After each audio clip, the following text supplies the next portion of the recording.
Les hommes détestent le féminisme depuis qu'il s'est fait gangréner par des femmes misandres. Et des hommes misandres. Parce qu'il y a des hommes assez cons pour adhérer à un mouvement qui veulent leur destruction. Grand bien leur face. Mais alors, Jamy, c'est quoi les misandres? Ces êtres humains veulent la destruction de la masculinité. Émasculer les hommes, les faire taire, et bien plus encore, mais on va y revenir. Calmez-vous messieurs, ça va bien se passer. Bon, je pourrais simplement répondre avec un slogan préfet comme « la misandrie vexe, la misogynie tue ». Mais dans Bas les Mascus, on a pour habitude de débunker leurs arguments avec des sources et des études. Et surtout, on prend du recul. Bah écoute, j'ai une très bonne nouvelle pour toi. Les arguments et les études, j'en ai aussi. Et voyons ensemble si tu prends autant de recul que tu sembles prétendre en prendre. Alors tu nous dis ce slogan, la misandrie vexe, la misogynie tue. Ah non, non, non, je comprends que ça aurait été plus facile pour toi et que tu aurais préféré que ça se passe de la sorte. Cette formule choc te paraissait tellement belle, tellement percutante, tellement bien travaillée. Tu avais même sorti ta petite cravate pour ajouter du sérieux à celle-ci.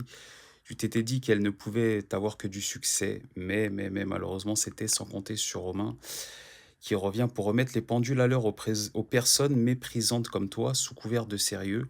Tu es bel et bien méprisante et je m'en vais de ce pas expliquer pourquoi. À ton tour maintenant, calme-toi, prends-toi un petit café, assis-toi tranquillement, t'inquiète pas, ça va très bien se passer. Alors, la misandrie vexe, tu nous dis. Apparemment, les hommes sont très vexés, comme tu dis, puisqu'ils se suicident majoritairement à hauteur d'environ 75% contre 25% pour les femmes, selon les données historiques du CEPI-DC-INSERM qui servent de base aux analyses de Santé publique France. Alors, je sais ce que tu me répondras à cela, on n'a aucune preuve qu'ils se suicident à cause de la misandrie. Et je vais t'en donner. Et de toute façon, je te répondrai que tu n'as aucune preuve du contraire également, et je te dirai aussi que nier cette hypothèse est de la manipulation et du mépris, comme je le disais précédemment, car c'est prendre parti, ce que tu diras, entre parenthèses, ne pas faire par la suite, évidemment, c'est prendre parti, je disais, avec l'idée selon laquelle l'idéologie féministe n'aurait rien à voir avec les raisons de tous ces suicides d'hommes, et donc par là, cracher avec dédain sur tous ces suicides et ces destins brisés. En gros, tu nous dis constater des morts uniquement causées par l'idéologie misogyne et aucune causée par la misandrie. C'est normal puisque les morts causées par la misogynie sont plus faciles à constater, même de par leur mode opératoire qui sont souvent assez simples, à l'image du mode opératoire masculin, simple et efficace.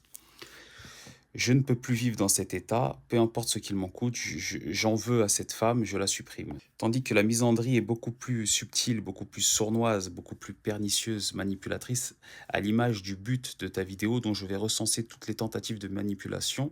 Il y en a tellement que je vais simplement relever les principales, c'est déjà mieux que rien. Mais cette sournoiserie, je disais, propre à la misandrie, tue bel et bien, et beaucoup plus que la misogynie. Seulement elle tue